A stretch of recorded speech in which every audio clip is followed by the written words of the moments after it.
But yeah, like, I mean, it just seems, I watch City and Spurs and stuff, it just seems that no one wants to get that fourth spot.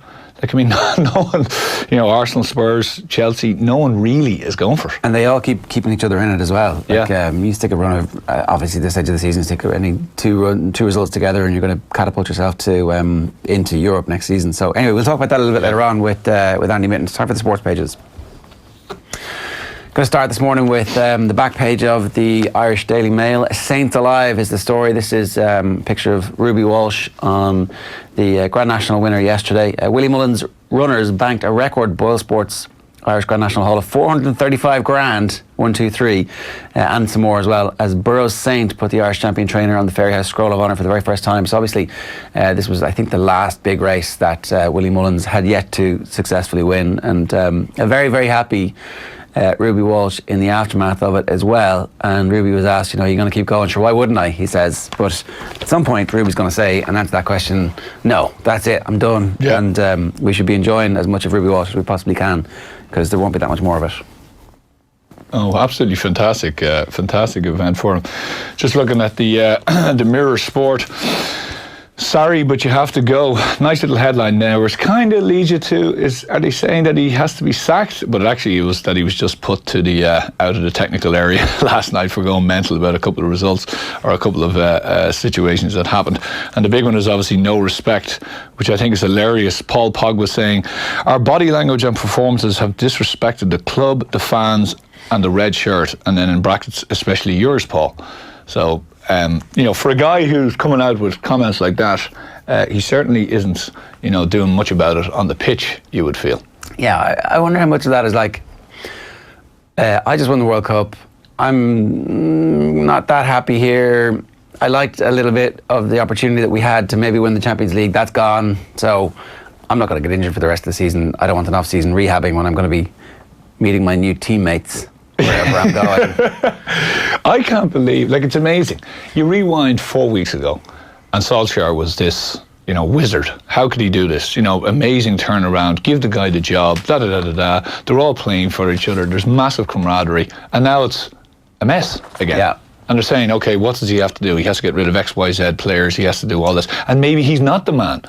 You know, when quite clearly the team have just upped sticks and they just said, no, we're not going to bother for the last couple of games. Yeah, I think that there's been there was the overreaction about how it was brilliant, and then there's the overreaction about how bad it is too. So let's give him an off season and see.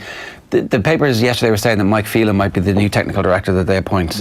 That would be a disaster. That would clearly be a disaster. He's not somebody. Why? Well, because there's no way that he has shown the track record of somebody who is going to be the hard-nosed transfer guru that club needs. If you look back at the money that they've spent over the last decade, they've wasted money more often than not. Loads of papers today have comparisons with how much they spent on Fred versus other teams building an entire team with the 53 million that they spent on a player who can't get near the first team really in big games. And you just start to think that what they need is somebody who knows who the reserve left back at Benfica is and who the third choice under 19 is at Juventus. So you can go, well, I'm going to get this guy and I'm going to get that guy to see exactly what happens. So I don't think he's the man for it. A real Pogs dinner is the continuation of that story in the back of the Star this morning.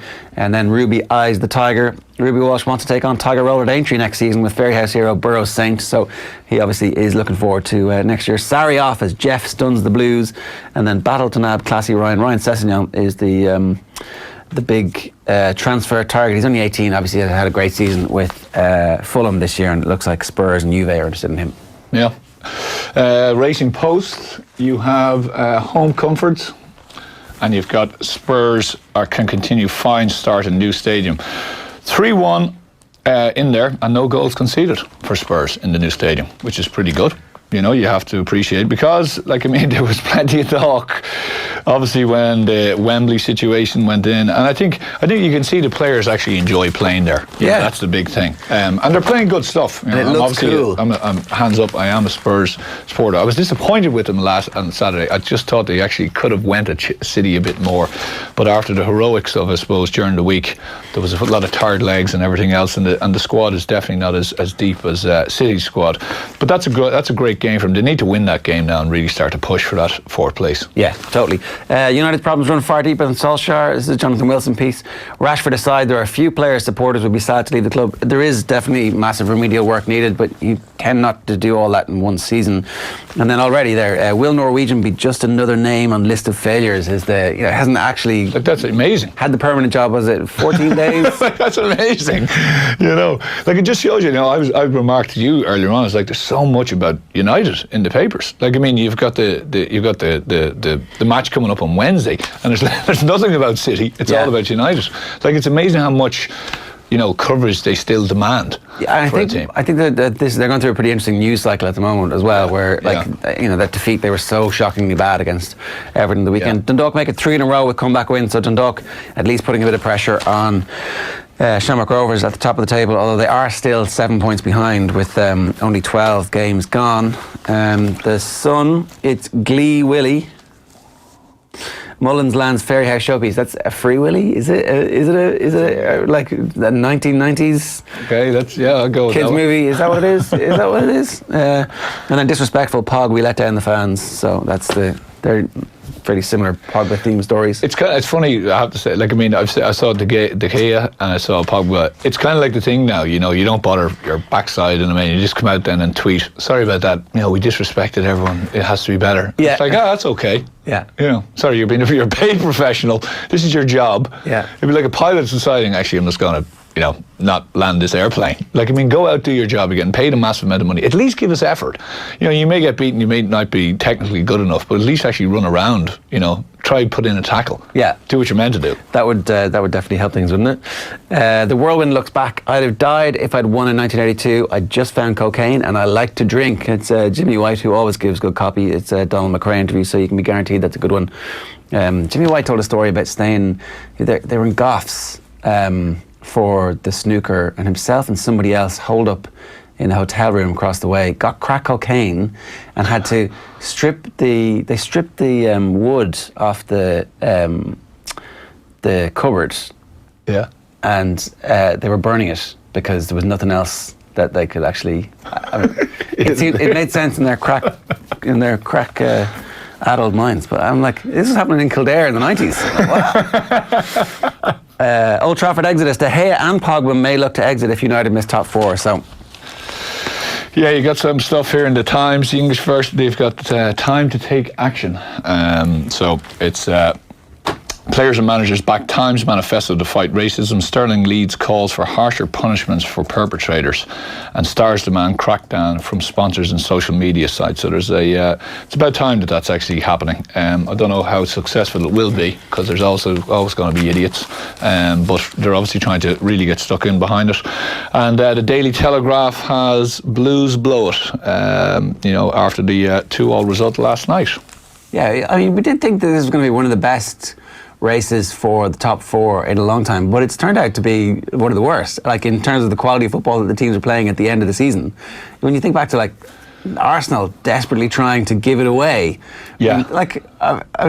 Well, last night I hadn't seen Chelsea in a while, and they reminded me a little bit of the Arsenal of kind of 7, 8, 9 years ago. It was all kind of nice little tippy-tappy football around the kind of outside the box. Hazard was good, he caused problems down the left, and Pedro the same.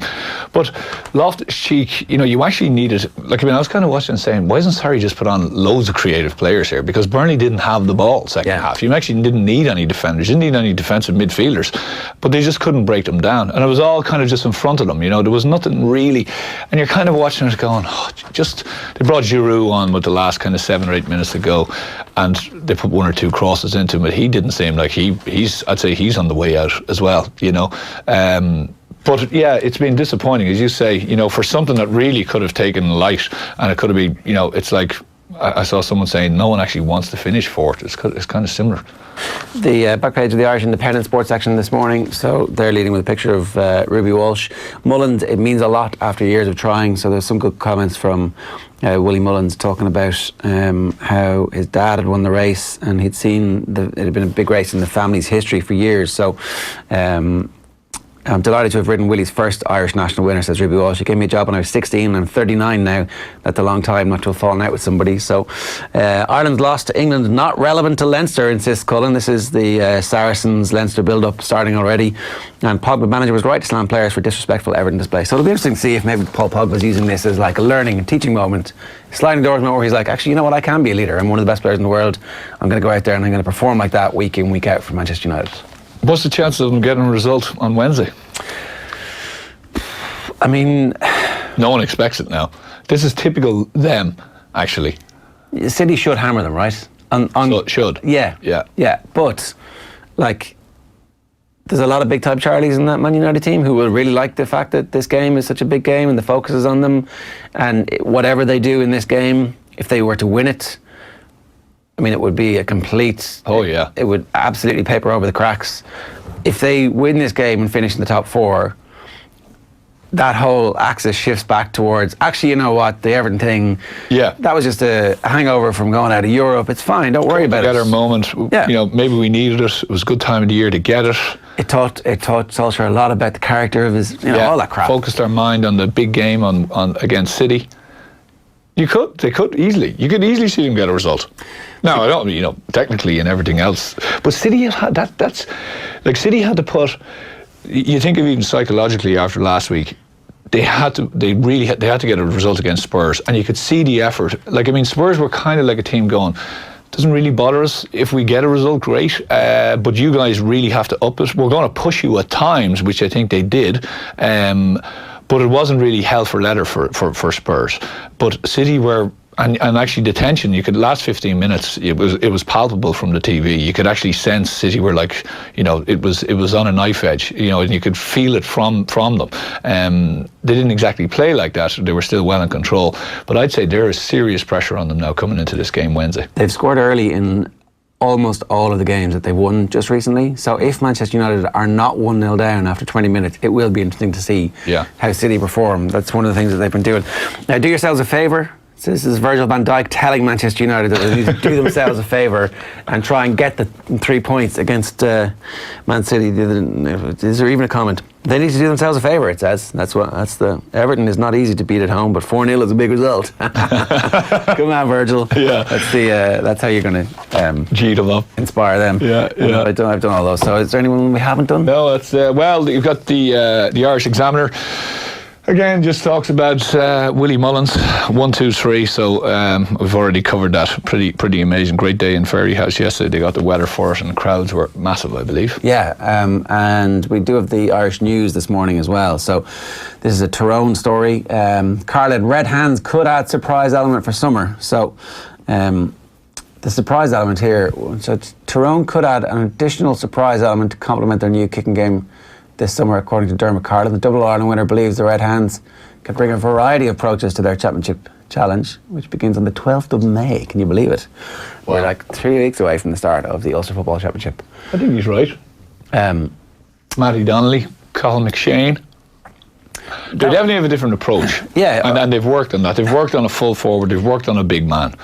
And they've probably said, we definitely need to think of something with doubling down the line of being a bit more direct. Now, the big question for Dublin then is, does Rory O'Carroll come back in from Kilmacud Crokes? There's been no leaks, no suggestion that he's training with the squads. Haven't heard anything yet. No. And normally that kind of stuff just gets out there somewhere. Yeah. One of the well-sourced... Yeah, I would have. Well, like, I mean, they had championship, so I'd say now they're back in, I would not be surprised, really. Unless there was something that went on that none of us know about, you know, behind the scenes. Maybe there was a personal thing going on with himself and Gavin. I don't think there was. I think it was a very much a, listen, I have to do this. That was fine, go ahead. Best of luck type thing. We'll see you when you get back, if you're good enough. But I definitely think it has showed, and the last couple of games in the league showed that there's a weakness there. Yeah.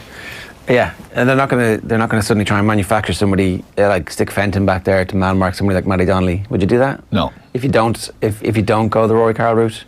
No, I don't think you do that. But you know, maybe McCarthy or Brian Howard.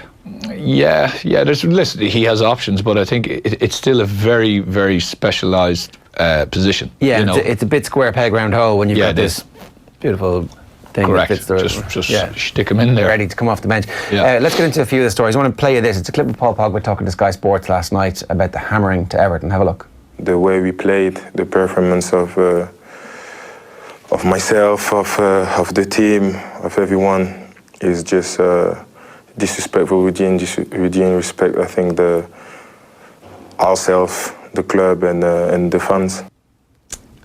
I think it'd be great if Paul Pogba could become the player for Manchester United that he shows in glimpses.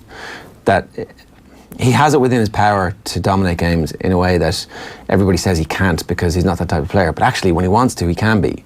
Yeah. And he also has the trickery and talent of a brilliant forward.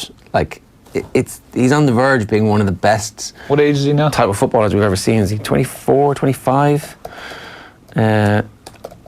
I just looked that up.